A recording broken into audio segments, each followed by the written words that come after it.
Tangan apa ada yang patah atau enggak ada kepala yang Cuman kepala kebentur berarti. kebentur. kepala? Otak dia apa kepalanya itu Ada belakang berarti. tempurung kelapanya itu pecah. Pecah. Tempurung kelapanya pecah.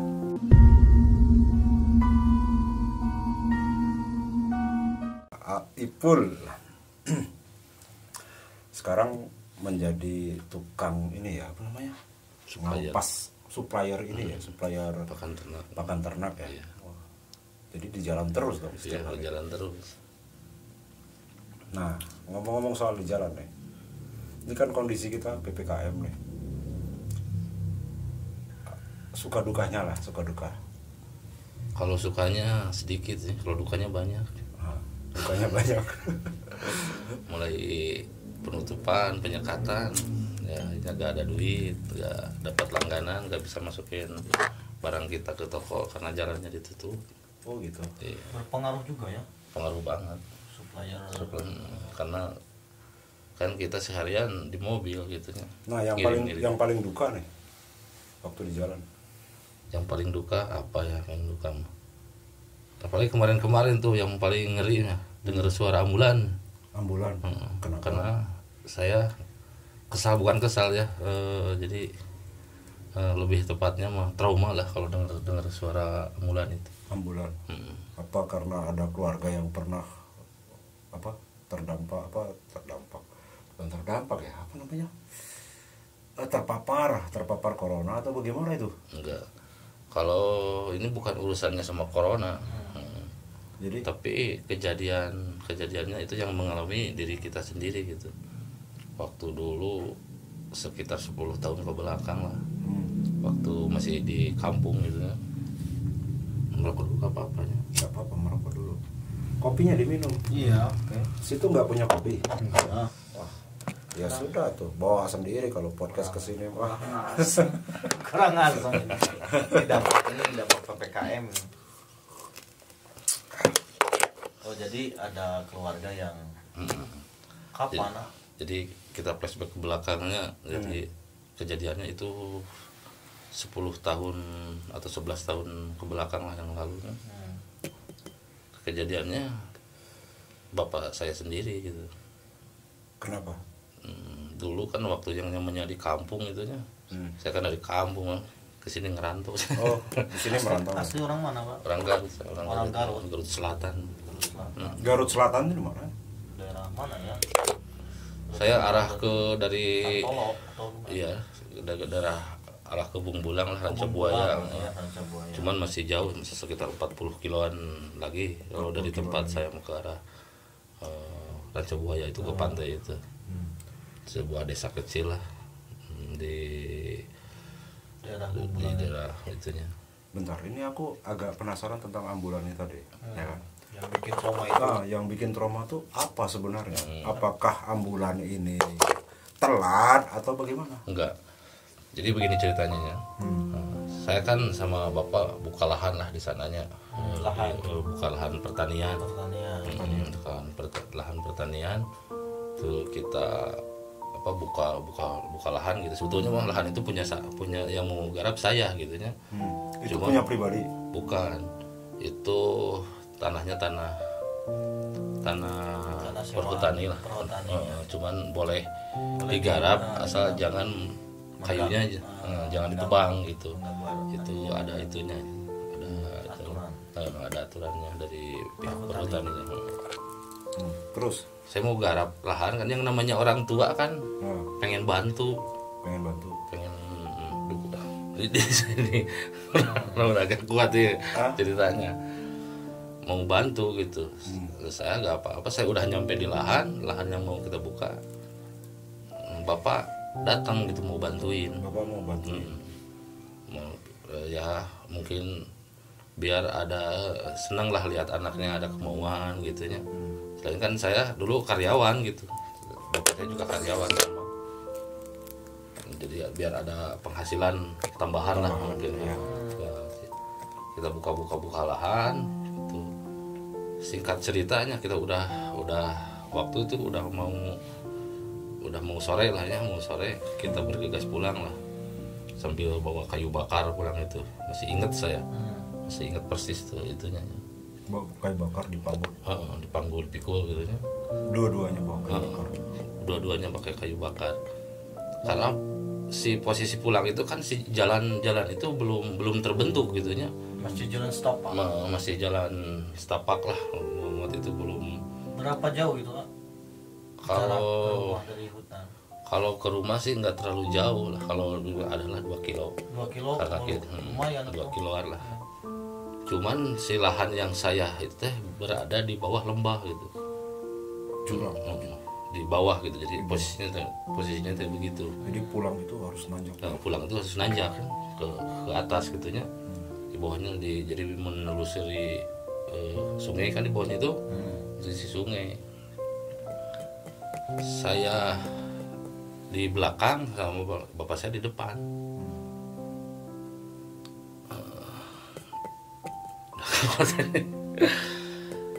Akhirnya pulanglah ya gitu teh. Di depan saya sendiri lihat gitu bapak saya jatuh ke bawah, terpleset gitunya. Karena posisi udah hujan kecil lah. Hujan kecil. Licin berarti ya. Licin. Bapak saya jatuh ke bawah, Bang. Jatuh gimana? Terpleset lah ke bawah gitu. Langsung.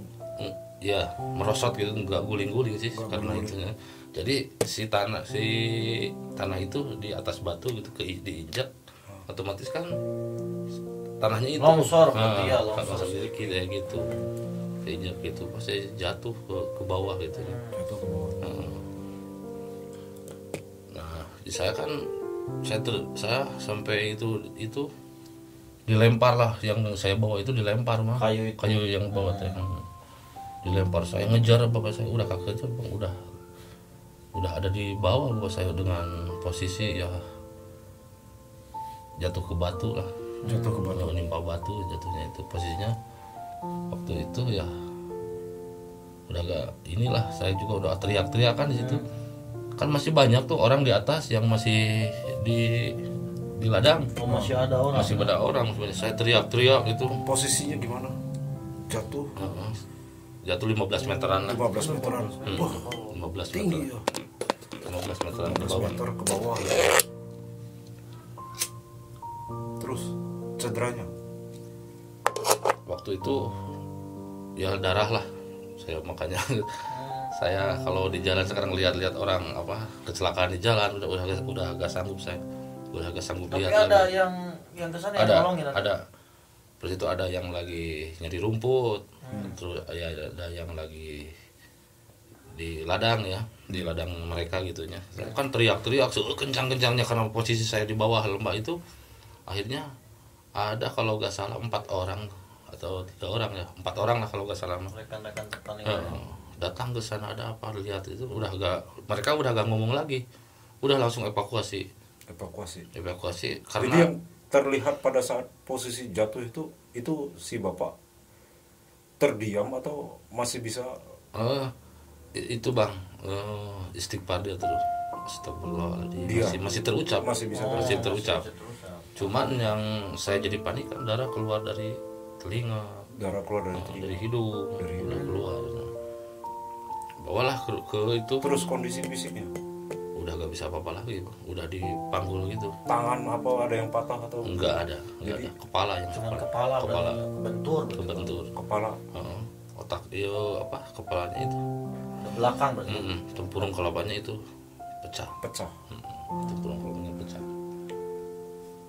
Kelihatan pecahnya? Enggak sih, enggak kelihatan. Ketutup sama rambut. Masih ketutup sama rambut, cuman saya raba gini. Ada berarti. Ada. Kalau diraba ada kerasa kalau diraba kayak ada cekungan gitunya. Ada darah di sini. Saya itu. Udah. Jadi badan udah penuh darah semua. Badan siapa? Badan saya kan karena meluk, saya peluk bapak itu posisinya kan air di dalam itu, saya sambil hanyut gitu memegang bapak di sini. Sungai ya? Iya, jatuhnya ke sungai. Saya pegang di bapaknya, dari cari pegangan saya tanya. Akhirnya pas itu ada sebuah batu besar, saya nyangkut di situ. Akhirnya sambil menunggu pertolongan saya itu teriak sekeras-kerasnya saya teh minta tolong gitunya. Selang 5 menit lah, karena posisinya enggak jauh dari mereka, yang mereka datang semua. Yang lebih sulitnya itu mengevakuasinya bang. Sulit ya. Sulit posisi di bawah gitu, jalan belum terbentuk gitu. Masih jalan-jalan licin. Jalan-jalan licin. Jadi diangkat aja ya. Iya, ya diangkat itu kita kan nggak ada tandu, nggak apa-apa, susah lah. Kita semua lepas baju bang, disambung. Nyari kayu di panggul pakai baju kita semua. Kita nggak pakai baju semua bang, yang menolong sama saya itu. Jadi tandunya pakai baju. Tandu buatan tandu ya gitu. Singkat cerita lah, kita nyampe ke rumah. Nyari mobil buat ke rumah sakit. Waktu itu kan saya masih saya karyawan, ada mobil perusahaan yang nganterin kita ke kota lah, ke RSUD Dr. Slamet. Berapa jam? Itu perjalanan kalau dari tempat saya sekitar 1,5 jam. 1,5 jam jauh atau 1,5 jam. Tapi darat terus mengalir. Tapi ada pertolongan pertama dari situnya, dari mantri. Dari mantri. Mantri perusahaan, mantri perkebunan. Ada, kita anterin pakai mobil perusahaan ke sana sampai rumah sakit baru. Ada penanganan, alhamdulillah langsung ditangani, bagus lah. Karena ya lihat kondisi mungkinnya langsung kita ditangani, ternyata masukin selang-selang semua disedot gitu. Nggak sanggup karena terbatas dengan alat. Akhirnya kita dirujuk ke Bandung. Kalau nggak salah penyakit mana ya, lupa. Al-Ihsan atau apa? Enggak, Hasan Sadikin. Rumah sakit besar kan. Karena di situ mungkin peralatannya mumpuninya. Akhirnya kita naik ambulan. Di sana itu mama saya sama saya dari keluarga, itu ada perawat ya yang bawa, yang menemenin penanganan di dalam ambulan. Alhamdulillah. Kita kan ke Bandung kan agak jauh juga ya. Dari Garut ke Bandung. Dari Garut Selatan ke Bandung. Bunyi kan si suara apa tuh? Sirine ambulan itu tuh. Jujur kalau dengar itu saya pasti bang, karena saya merasain pernah ada di dalam itu gitu kan, bukan? Iya. Karena ada apa? Posisi saya pernah ada di dalam ambulan itu, terus saya dengerin suara itu, suara apa? Sirine. Ya. Makanya saya sampai sekarang ya berangkatlah kita ke Bandung, masuk tol kan.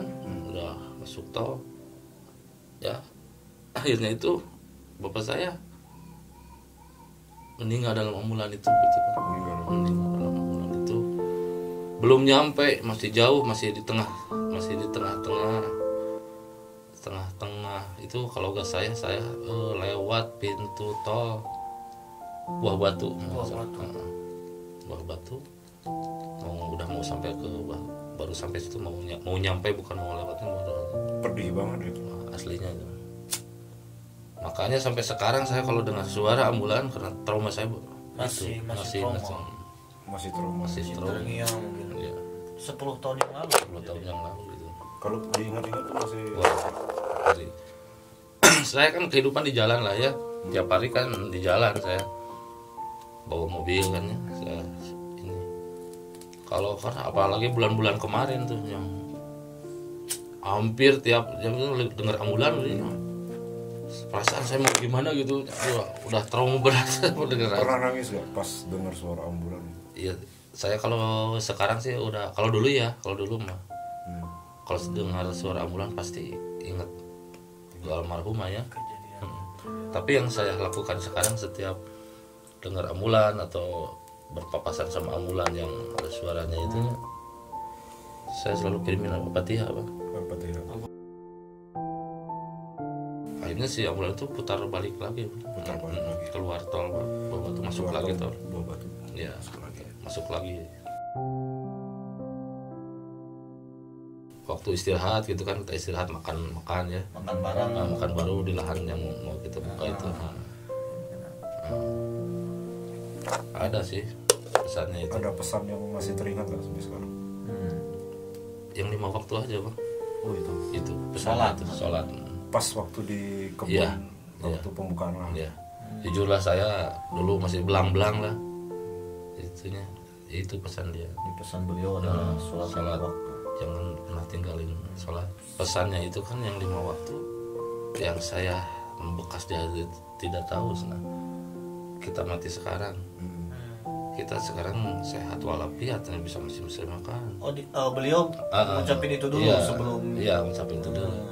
5 menit ke depan atau 10 menit setelah kita nggak tahu kita mati bagaimana, nah kita itu. Nah, mungkin Bang Ipul ada pesan untuk penonton kita atau buat yang masih memiliki orang tua. Apa pesan? Ya, jaga orang tua kalian lah. Jangan sia-siakan kalian. Jangan sia-siakan orang tua kita. Hormati mereka lah. Sebenarnya itulah. Jaga mereka, orang-orang tua kita. Ibu masih ada? Ibu alhamdulillah masih ada.